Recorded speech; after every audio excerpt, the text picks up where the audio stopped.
Efésios, capítulo de número. Nós estamos caminhando, aprendendo a palavra de Deus, e a palavra do Senhor fala sobre como devemos viver imitando a Deus como filhos amados e fazer como Jesus Cristo fez, que se entregou em oferta de cheiro suave, a perfeita oferta para perdão de nossos pecados, para nossa salvação. Mostra aqui neste capítulo que existem vários tipos de pecados que devem ser evitados, né? Não podem ser nomeados, praticados. A prostituição, a impureza, a avareza. Quem pratica essas coisas não tem herança no reino de Deus. A idolatria. Nós vemos, meus amados irmãos, que existem vários pecados aqui listados no capítulo 5 de Efésios que não podem, não devem ser praticados. Devemos ter cuidado com as palavras vãs, palavras que enganam, porque pelo engano vem a ira de Deus, né? Essas palavras que enganam provocam, trazem a ira de Deus. Nós temos que entender, meus amados irmãos, que hoje tem muitos falsos pregadores, muitos falsos crentes que dizem assim: eu vou fazer aqui uma campanha, eu vou ficar não sei quantos dias em cima do monte, eu vou ficar não sei quantos dias em jejum, em oração. Aí você manda o Pix para mim, você manda 500, você manda 100, você manda 300, você manda 70, você manda R$1.000 porque eu tô aqui em cima do monte, eu tô aqui, menina, que é, ô glória. Isso são gente que estão usando palavras maliciosas, porque as palavras maliciosas não são só as que estão lá no mundão, a linguagem pecaminosa do mundo, não. Muitas pessoas estão dentro do reino de Deus e usando palavras vãs, palavras mentirosas, palavras de engano, torcendo as escrituras. Pessoas que dizem: não, agora Deus me chamou, agora eu sou profeta, agora não trabalho mais não. Agora eu não vou mais trabalhar, eu vou ficar aqui em cima do monte, eu vou jejuar 40 dias, eu vou orar não sei quantos dias, vou chorar aqui por fulano, por cicrano. Aí você viu, meu irmão, minha irmã, eu só saio daqui, até em tom de ameaça, só sai daqui quando você botar o Pix aí. Quando você botar, é 100, é 200, é 300, é 500, é 1.000, é 5.000. Meu amado irmão, a oferta pela minha vida e pela sua já foi feita. Está aqui em Efésios 5. Como também Cristo vos amou e se entregou a si mesmo por nós, em oferta e sacrifício a Deus em cheiro suave. Falando assim que no tempo da lei de Moisés, eles tinham um sacrifício de animais, e Jesus morreu como o Cordeiro de Deus que tira o pecado do mundo. Jesus morreu como oferta de cheiro suave. Era um novilho na representação lá da arca, né, onde tinha os animais desenhados dentro da arca da aliança. E outros sacrifícios de oferta que havia lá no Levítico, que apareceu um novilho. Jesus era a oferta perfeita por nós. Para mim ganhar de Deus a minha casa, o meu carro, o meu casamento, uma justiça, uma coisa qualquer, eu não preciso estar mais mandando Pix para ninguém. Vou mandar R$1.000, porque senão não recebo a minha bênção. De que conversa, rapaz? Você quer ajudar a obra de Deus? Seja dizimista e ofertante. A Bíblia diz que pelos dízimos e ofertas são mantidas a obra do Senhor. Está lá em Malaquias, E por estas coisas, fazendo prova de Deus, Deus abrirá as janelas do céu e derramará bênçãos sem medida. Eu tenho certeza que homens e mulheres de Deus vão receber muita bênção. Pastores, pregadores, missionários que estão na dispensação de Deus, que fazem exclusivamente a obra do Senhor, vão receber a bênção. Quem é dizimista e ofertante, Deus prospera os seus caminhos. Tanto os ouvintes, como também aqueles que estão na liderança, tanto aqueles que são apenas ovelhas, como aqueles que estão lá sendo liderança da igreja. Porque a obra do Senhor é mantida fielmente pelos seus dízimos, suas ofertas, e alguns que fazem votos em dinheiro, mas também você não é obrigado a estar fazendo um voto todo dia, toda semana, não. Você é livre para escolher se quer fazer ou não. Então, a oferta perfeita por nós é Jesus. Já foi feita aquela oferta maravilhosa que perdoou os nossos pecados. Ele nos amou tanto que ele se entregou a si mesmo, né, para nos purificar com a palavra, que é a água, né, que nos lava, que nos purifica. Então Paulo vai nos ensinando assim, que quem comete esses pecados aí de avareza, pecado de prostituição, lascívia, e palavras mães, vão trazer aí a ira de Deus, vão ter problemas futuramente com Deus. Ou mesmo no momento em que a prática do pecado há também destruição da sua aliança com Deus. Nós somos a luz do mundo, né? E nós queremos que você veja os frutos da luz, né? Os frutos da luz que vai aparecer aqui. O fruto da luz é a justiça, a bondade e a verdade. A bondade, a gatecine, a bondade. Aqui está aparecendo um fruto que aparece na luz e aparece também lá nos dias em que foi pregado sobre o Espírito Santo. Um dos frutos do Espírito Santo também é bondade. Aí vem a justiça de calocine, né? A justiça fazer com que todos tenham vivam de igual modo, né? Como uma comunhão entre todos, não praticando mal contra ninguém. A verdade, a aletheia, a verdade é Jesus, a verdade é um dos frutos, né, maravilhosos da luz, né? É uma parte especial do fruto da luz. E nós, eu e você, devemos ver se em nós já reside a justiça, a bondade e a verdade, né? Louvado seja Deus. Aí fala sobre que aqueles que caíram na transgressão, nas práticas dos pecados, eles devem despertar do sono que dorme, né? Porque nós estávamos mortos em ofensa de pecado.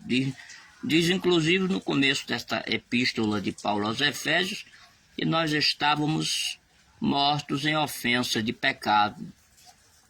Aí vem o apóstolo diz: desperta tu que dormes, levanta de entre os mortos e Cristo te esclarecerá.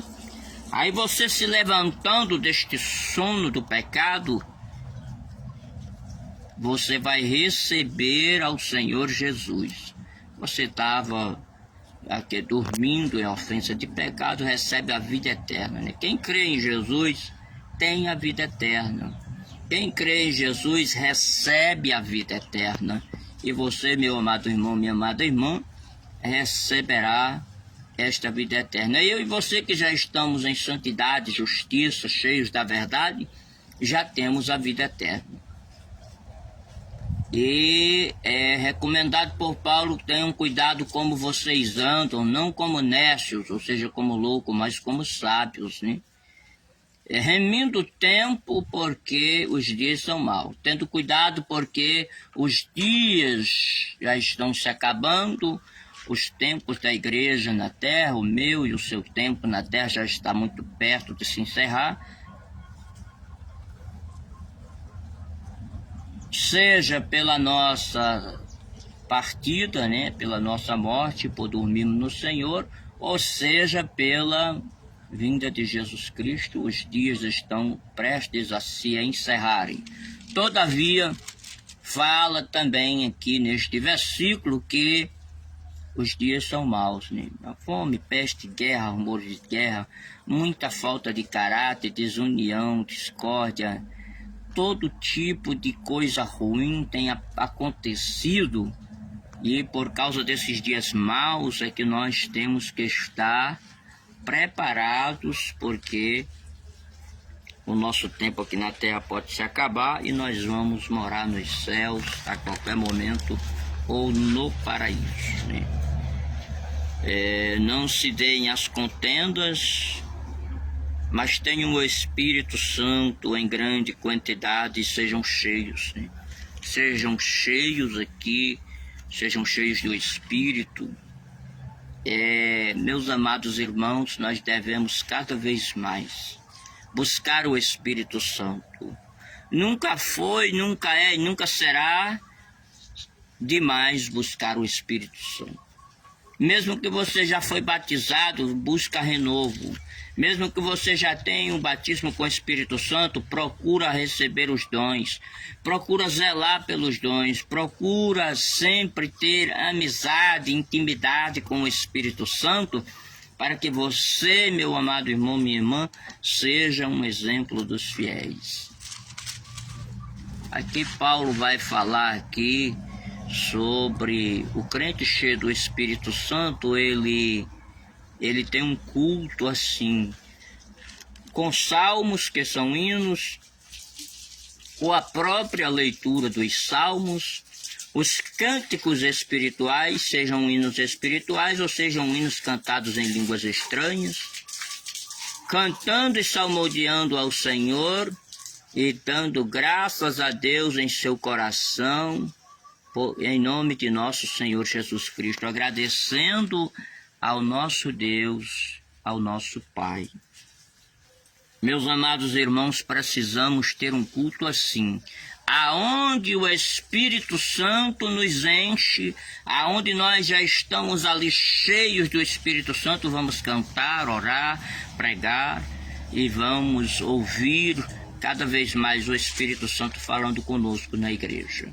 E o nosso culto sendo recebido nos céus, né? Porque não adianta fazer um culto que ele fica dentro das quatro paredes, não passou das telhas. Tem que ser um culto espiritual. Tem que ser um culto santo espiritual. Louvado seja Deus. E também não adianta, meu amado irmão, minha amada irmã, ir para a igreja olhar os pés do irmão que está com um sapato fraquinho, uma sandália fraquinha. Às vezes o irmão veio da roça, às vezes o irmão vai numa estrada de barro, suja os pés, às vezes a irmã não conseguiu arrumar o cabelo, às vezes o irmão não conseguiu uma roupa melhor, uma camisa melhor, e alguém fica olhando, né, para as roupas das pessoas. Pare de ir para a igreja olhar o exterior, olha o interior. Muitos irmãos da época, por exemplo, do meu pai, eles não tinham nem sapato, às vezes iam com aquelas sandalinhas fraquinhas para o culto, mas de longe, muito longe, se ouvia gritos de glória a Deus e aleluia, curas divinas, batismo como Espírito Santo. Havia um mover do Espírito Santo tão grande que no meio da roça, no meio do mato, lá no Rio Grande do Norte, por exemplo, tinha 104 crentes no meio da mata. Tudo gente que trabalhava com enxada, com machado, com picareta, tirando pedra para fazer cal, cortando lenha, roçado com a enxadinha mesmo. E ali todos eles tinham o seu trabalho. Mesmo cansado à noite, eles chegavam 7 horas em ponto ali na igreja, e davam glória a Deus, e faziam aquele culto, e não tinha templos estucados, templos que parecem mais um palácio, né? Uma vez eu passei numa cidade, cheguei a ouvir uma igreja, eu falei assim, aqui a igreja não parece nem igreja, a igreja era linda, linda demais, e eu parecia, será que é igreja mesmo ou será que é um shopping? E tem loja de tudo que é coisa, e tem restaurante para todo lado, e tem uma coisa daqui, outra dali, outra daquela. E eu pensei assim que era necessário ter mais humildade, porque o irmão humilde que precisava ser atendido, foi atendido de certa forma parcial, como um fariseu atende, mas vá, como se diz assim, imaginando você chega numa igreja que não tem mais tamanho de grande, de tão bela, mas não tem amor, não tem comunhão, não tem fraternidade. Os irmãos estavam precisando mais de Jesus do que de um templo tão especial, porque nós podemos ter milhares de templos especiais, podemos ter templos cheios de tecnologia, de tudo que for necessário, que nós temos o direito a comprar e a vender os livros, as bíblias, as coisas que nós usamos, o terno, mas bem longe do centro do lugar ali, que é o lugar de adoração. O lugar de adoração é lugar de adoração. As dependências dos templos não podem ser lugar de grandes negócios, porque se continuarmos assim, estamos como os fariseus daquela época que Jesus açoitou, derrubou tudo e expulsou do templo, porque estavam fazendo da casa de Deus uma casa de negócios, né? Nós podemos, a igreja pode ter uma livraria, pode ter a igreja pode ter uma editora, pode ter uma rádio, pode ter televisão, pode ter o YouTube, pode ter tudo, só que é lá, cada um lá no seu lugar e que seja longe da igreja. Apesar de que existem os lugares que são precisos ser transmitido a mensagem da palavra de Deus, os louvores, mas contanto que a casa de Deus não seja casa de negócios, né? Separa, bota para pular para um lado, porque fica melhor de você fazer a obra de Deus.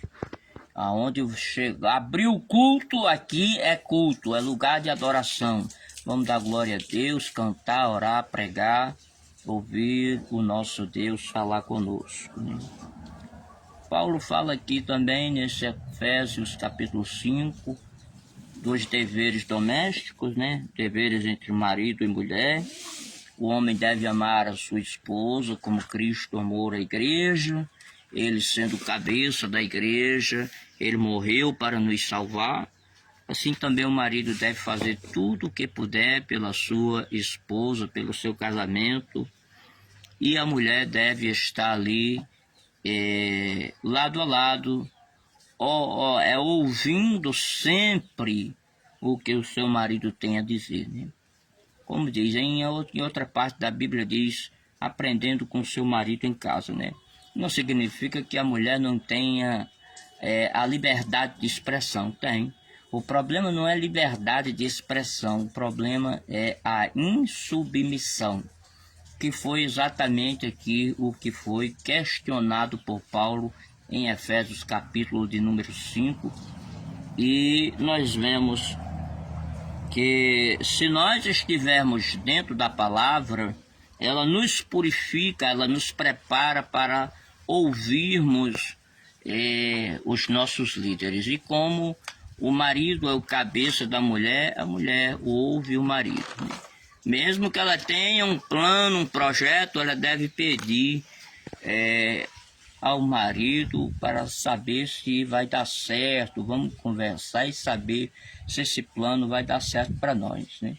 Porque se fizer tudo o que quer fazer por livre, espontânea vontade, sem consultar o seu marido, você deixa de ser submissa, sujeita ao seu marido para ser uma cabeça, e não foi assim que disse o Senhor Jesus na sua palavra. Louvado seja Deus. Efésios 5 é uma palavra grandiosa, maravilhosa, e nós sabemos que a igreja do Senhor está preparada para escutar e praticar a palavra de Deus. Meu amado irmão, minha amada irmã, eu quero que você ouça com atenção esta palavra, e eu tenho certeza que se Deus te levantou para ser pregador, missionário, pastor, você vai receber a sua bênção aí na sua casa, no seu ministério. Se você realmente foi aquela pessoa que Deus disse, você vai viver do tesouro da igreja, Deus vai entregar nas suas mãos. Não precisa ficar mendigando, pedindo, como se Deus não ouvisse, não visse e não soubesse. Eu passei algum tempo que eu estava só em casa.